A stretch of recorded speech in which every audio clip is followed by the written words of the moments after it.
The most important service that all transport layer protocols provide is multiplexing and demultiplexing, which is extending the service of the network layer from delivering packets between hosts to deliver those packets between the processes running on the hosts. Multiplexing is performed by the sender. The sender has multiple sockets that are communicating with different processes across the network. The sender gathers messages to be sent from the source applications from the process sockets. It adds required header information to them and makes transport layer segments and passes the segments to network layer. At the receiver side, transport layer action is to receive the segments from the network layer, examine the fields to identify the receiving socket, and deliver the segment contents to the target socket. This is called demultiplexing. When a host receives an IP datagram in layer 3, which is the network layer, the datagram has IP addresses of the source and destination hosts.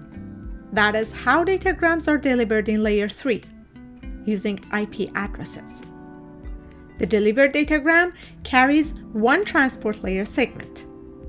Transport layer segment has the source port and destination port addresses, and some other fields. Therefore, a process-to-process addressing is a combination of host addressing in the network layer datagram and port addressing in the transport layer segment to locate the process. This is similar to sending a packet to a unit in a high-rise building. The building is similar to the host, so IP address is similar to building address. A process is similar to unit, and socket is similar to unit door. So the port number is like providing the unit door address in that building. So using the combination of the IP address and port number, the segment is directed to the appropriate socket and the appropriate process. TCP is connection-oriented, and UDP is connectionless.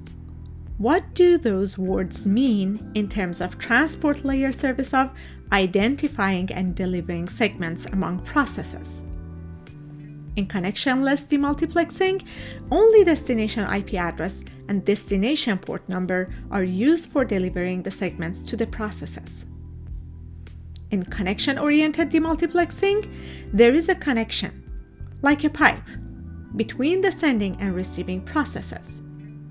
So, there is a need to relate processes at the sending and receiving sides. This is done by processing port number and IP address for source processes in addition to destination process information.